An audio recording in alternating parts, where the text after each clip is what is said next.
नमस्कार दोस्तों, देखिए अगर आपके पास बहुत सारे पैसे नहीं हैं और आप चाहते हैं कि आप हर महीना थोड़ा-थोड़ा पैसा जमा करके अगले 5 साल में 15 लाख रुपए जमा कर सकें, तो आज की वीडियो आपके लिए बहुत ही ज़्यादा इम्पोर्टेंट है। तो इसकी जिस स्कीम के बारे में बात करने वाले हैं, उस स्कीम में आप हर महीना सिर्फ थोड़ा-थोड़ा पैसा जमा करके अगले 5 साल में 15 लाख रुपए जमा कर सकते हैं। तो आज हम बात करेंगे पोस्ट ऑफिस की आरडी यानी रिकरिंग डिपॉजिट स्कीम के बारे में। देखिए आपने बहुत बार इस स्कीम का नाम सुना होगा, लेकिन आज हम कुछ ऐसे तरीके के बारे में जानने वाले हैं जिससे आपको इस स्कीम में और ज़्यादा फायदा मिलेगा। और इसके साथ साथ सबसे ज़रूरी बात, ये एक भारत सरकार की स्कीम है। इसमें आप जितने भी पैसे जमा करोगे उस सारे पैसे की गारंटी भारत सरकार की होती है। का मतलब ये हुआ, आप जितने भी पैसे इस स्कीम में जमा करोगे वो आपको ब्याज के साथ 100% वापिस जरूर मिलेंगे।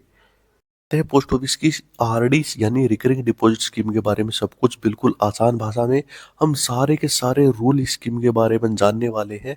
और इस भाषा में जानेंगे कि कोई छोटे से छोटा बच्चा भी उसको आसानी से समझ सके। लेकिन आगे बढ़ने से पहले मैं आपको बताना चाहूंगा कि आप इस वीडियो को कंप्लीट जरूर देखिएगा। मैं इसलिए नहीं बोल रहा कि हम हमारी वीडियो चलाना चाहते हैं, मैं इसलिए बोल रहा हूँ क्योंकि इसमें ऐसे रूल्स हैं जिसका अगर आपको पता ना हो तो हो सकता है अकाउंट खुलवाने के बाद आपको उस अकाउंट में दिक्कत आए। तो इसीलिए वीडियो को कंप्लीट जरूर देखिएगा। तो आइए जानते हैं सबसे पहले तो क्या क्या हम जानने वाले हैं। सबसे पहले तो जानेंगे कौन कौन इस स्कीम का खाता खुलवा सकता है। उसके बाद हम जानेंगे, मान लीजिए हम इस खाते में पैसे जमा करना चाहते हैं तो कम से कम कितने और ज़्यादा से ज़्यादा कितने पैसे जमा कर सकते हैं। और जैसे कि मैंने आपको बताया, इस स्कीम में आपको 5 साल तक हर महीना पैसा जमा करना है। तो अगर हम किसी महीने पैसे जमा ना कर पाए तो उस कंडीशन में हमें कितना जुर्माना देना पड़ेगा, कैसे वो जुर्माना लगेगा। इसके साथ साथ मान लीजिए हमारे पास बहुत सारा पैसा आ गया और हम चाहते हैं जो हम हर महीने भरने वाले हैं उसको इकट्ठा ही भर दें। तो उसको इकट्ठा भरने में हमें कोई फ़ायदा है या नहीं है, हमें कितना फ़ायदा होगा, सारी चीज़ डिस्कस करेंगे। और सबसे इम्पोर्टेंट चीज़ कि इस स्कीम की जो ब्याज दर है वो क्या है, उस ब्याज दर के हिसाब से हम कैलकुलेटर का यूज़ करके कैलकुलेट करके देखेंगे कि कितने रुपए इन्वेस्ट करने पर आपको कितने रुपए मिलेंगे। और लास्ट में हम देखेंगे 5 साल के बाद आपको जो रुपए मिलने वाले हैं वो कैसे मिलेंगे, और इस पे जो आपको पैसे मिलेंगे उस पे टैक्स की छूट है या नहीं। सारी चीज़ें एक-एक करके आज डिस्कस करेंगे। तो आइए सबसे पहले स्टार्ट करते हैं कि कौन-कौन इस स्कीम का खाता खुलवा सकता है। देखिए भारत का कोई भी नागरिक इस स्कीम का खाता खुलवा सकता है और वो जितने चाहे इस स्कीम के खाते खुलवा सकता है, उसकी भी कोई लिमिट नहीं है। लेकिन ध्यान देने वाली बात ये है, मान लीजिए कोई 18 साल से कम का है, अगर वो खाता खुलवाना चाहता है उसका खाता खुल जाएगा, लेकिन उसके माता पिता वो पैसे भरेंगे, उसके खाते को चलाएंगे। अब बात करते हैं, मान लीजिए आप किसी के साथ मिलकर ये खाता खुलवाना चाहते हो तो आप किसी के साथ मिलकर भी खाता खुलवा सकते हो। अगर आप किसी के साथ मिलकर खाता खुलवा रहे हो तो उसको जॉइंट अकाउंट बोलते हैं। दो टाइप से खाते खुलते हैं। अगर आप जॉइंट ए खाता खुलवाते हो तो इसका मतलब ये होगा, जब भी आपको पैसे निकलवाने होंगे तो जितने लोगों ने मिलकर खाता खुलवाया है सबके सिग्नेचर होंगे तब पैसे निकलेंगे। अगर आप जॉइंट बी अकाउंट खुलवाते हो तो इसका मतलब ये होगा कि आप में से कोई एक भी शख्स साइन करके पैसे निकलवा सकता है।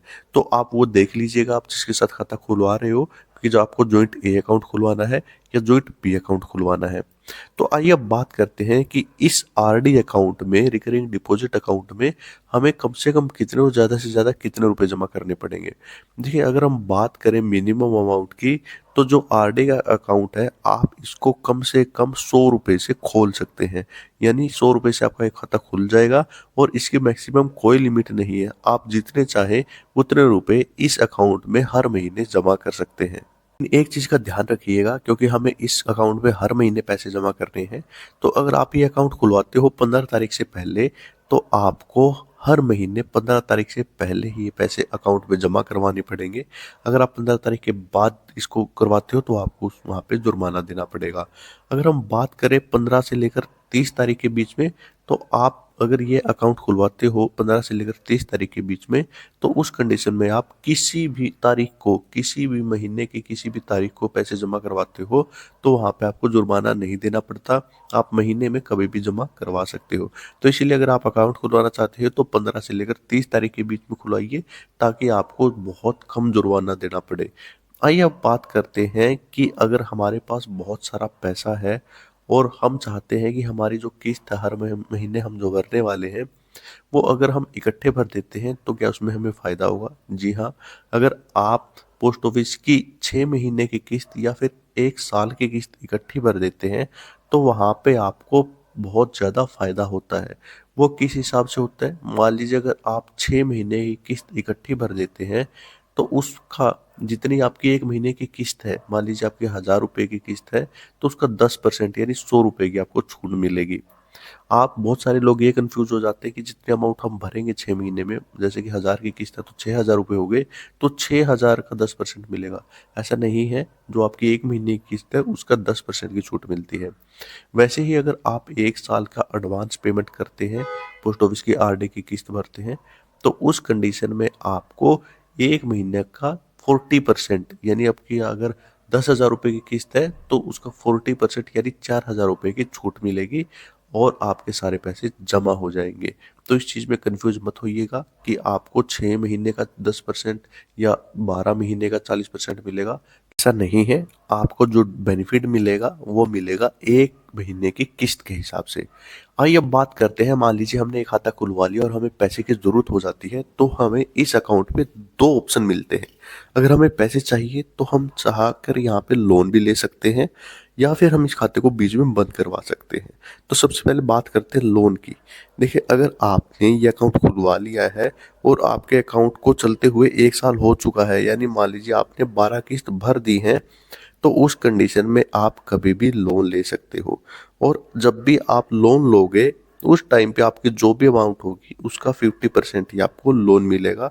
ऐसा नहीं है कि आपको ज़्यादा लोन दे दिया जाएगा। और जैसे कि हम बात कर रहे हैं यहाँ पे लोन की, तो इसकी भी ब्याज दर होगी। तो इसकी जो ब्याज दर डिसाइड की जाती है वो डिसाइड की जाती है आपके आरडी अकाउंट के ऊपर।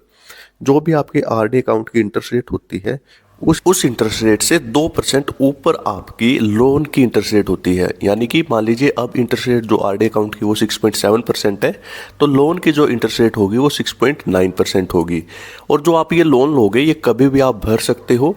अगर आप ये लोन नहीं भरते हो तो लास्ट में 5 साल के बाद जब आपको पैसे मिलने होंगे, उस टाइम पे जो भी आपके इंटरेस्ट रेट जो ब्याज बना है लोन का और आपने जो लोन लिया था, वो आपके मूलधन यानी जो आपने पैसे जमा किए थे उसमें से काट कर बाकी पैसे आपको दे दिए जाएंगे। आइए अब बात करते हैं हमारे दूसरे तरीके की। अगर हमें बीच में पैसे की ज़रूरत हो जाती है तो एक तो हम लोन ले सकते हैं, दूसरा तरीका है हम उस खाते को बीच में बंद करवा सकते हैं। देखिए, अगर आप खाते को बीच में बंद करवाना चाहते हो तो 3 साल से पहले ये खाता बंद नहीं होगा। आप किसी भी कंडीशन में 3 साल से पहले खाता बंद नहीं करवा सकते, उस कंडीशन में आपको लोन ही लेना पड़ेगा। लेकिन अगर आपके खाते को चलते हुए 3 साल हो चुके हैं तो उस कंडीशन में आपका जो ये अकाउंट है ये बंद हो जाएगा। लेकिन आपको उस चीज़ में एक नुकसान होगा कि आपको जो ब्याज दर मिलेगी आरडी अकाउंट में, वो आपको आरडी अकाउंट की ब्याज दर नहीं मिलेगी। वहाँ पे आपको जो पोस्ट ऑफिस का सिंपल सेविंग अकाउंट है जिसकी इंटरेस्ट रेट 4% है, वो ब्याज दर आपको वहाँ पे मिलने वाली है। इसीलिए अगर आपको बहुत ज़्यादा ज़रूरत नहीं है तो इस अकाउंट को बीच में बंद मत करवाइएगा, क्योंकि अगर आप इसको बीच में बंद करवाते हो तो आपको ब्याज का बहुत ज़्यादा नुकसान होता है। आइए अब जानते हैं, मान लीजिए आपने बीच में खाता बंद नहीं करवाया और आपको अब 5 साल हो चुके हैं पैसे जमा करते हुए, तो आपको कैसे पैसे मिलेंगे। देखिए, अगर आपने 5 साल तक इसमें पैसे जमा किए हैं तो 5 साल के बाद आपका जितना ब्याज बना और आपके जितने पैसे थे सारे आपको मिल जाएंगे। उसके लिए आपको सिर्फ पोस्ट ऑफिस में पासबुक लेके जानी है और उस पासबुक के साथ साथ आपको एक वहाँ पे एक फॉर्म भरना पड़ेगा और आपका ये अकाउंट क्लोज हो जाएगा। अगर आप चाहते हैं कि आप इस अकाउंट को आगे बढ़वा लें, यानी इस अकाउंट को एक्सटेंड करवाना चाहते हैं, इसको बंद नहीं करवाना चाहते, तो ये आगे भी बढ़ जाएगा। लेकिन एक चीज़ का ध्यान रखिएगा, जब भी आप इस अकाउंट को आगे बढ़वाओगे तो आपको जो ब्याज दर मिलेगी तो आपको वो ब्याज दर मिलेगी जो आपने स्टार्टिंग में अकाउंट खुलवाया था। तो अगर आपकी जो ब्याज दर स्टार्टिंग में ज़्यादा थी और अब चेंज होकर जब आप बंद करवा रहे हो उसको अब कम है, तो आप इसको आगे ही बढ़वाओ क्योंकि आपको ज़्यादा ब्याज मिलेगा। लेकिन अगर अब जो आरडी अकाउंट की ब्याज दर ज़्यादा हो चुकी है तो उस कंडीशन में आपको खाता बंद करवाना चाहिए और फिर नया अकाउंट खुलवाना चाहिए, क्योंकि ताकि आपको आरडी अकाउंट की जो नई बढ़ी हुई ब्याज दर है वो मिल सके। अब आपके सामने है कैलकुलेशन। अगर आप हर महीना 20,000 रुपये भरते हो तो आपको कितने रुपए मिलेंगे, ये आपके सामने कैलकुलेशन शीट है।